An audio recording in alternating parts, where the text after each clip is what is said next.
केते विचित्र कि ए दुनिया जार पिला न थाए केते प्रकार पूजा विधि करि थाए जार पिला थाए किभली अवहेला करिथांती। हाय दिस इज कृष्ण चरण वेलकम टू माय चैनल आजिर दुनिया analysis for reality of life. जदि आमे घरे गोटे तुलसी गछ रखिथिबु केते श्रद्धार सहित रक्षण भक्षण एवं देवता भली भाभी जत्न भी नहीं सेमिति गोटे पशा कुखर रखिथिबु ताहारे भी केते श्रद्धार सहित पालन करिथिबु किंतु आज खाली प्राय पिलांकर भविष्य नहीं सेते श्रद्धा कहीं न थाए। आजिर पिला भविष्य में देशर गौरव भी होइपारे ता केवल भाग्यर नुहे जेपरी परिवार एवं बापा माँकर शिक्षा ही द्वारा होता है।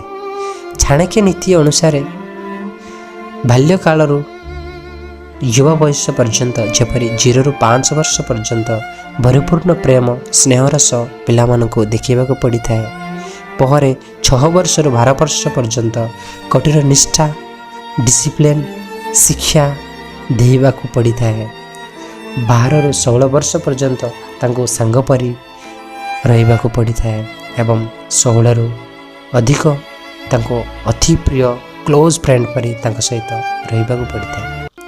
यही सूत्रर कारण कि बयस अनुसार पिलांकर सहित जेपर संपर्क गढ़ी चलू तांकर भविष्य पई एवं तांकर जीवन शैली पई बहुत आवश्यकता होता है। जे पिलांकर भविष्य पई सर्वदा चिंता करिबा ताहा नुहे तांकर पालन सह उचित शिक्षा भी देवाको पड़ी थाए। जेपरी परिवेश रे पिला बढ़ी थांती ता अनुसार सही परी तांके भविष्य करि थांती।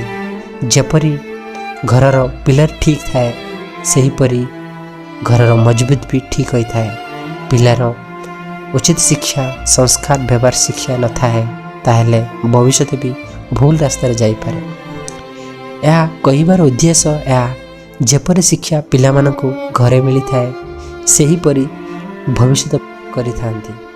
आमे एमिति टेलीविजन रे एवं सोशल मीडिया रे देखिथिबु जेपरी कुनी कुनी झियो पुओ टेलीविजन रे आसी तांकर टैलेंट शो करुथिबे तांकर टैलेंट रो आमे भाग्य बोली भाबिबा भूल कारण सेति पर्यंत सेही कुनी कुनी पिला पहुँचवा पछरे तांकर परिवार एवं शिक्षक बापा माँकर शिक्षा सो तांकर चेष्टा भी थाए।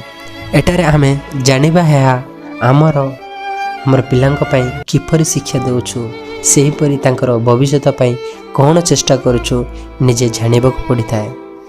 जार पिला न थाए तांकर पछरे केते दुख कष्ट केते पूजा करुथिबे जदि भगवान जाको पिला देइछंती केते जत्न नेबाको पड़ी थाए आपण माने जानुथिबे। कारण जदि भविष्य रे किछि करि पारे आमको परिवार को केते गर्वर विषय होता है।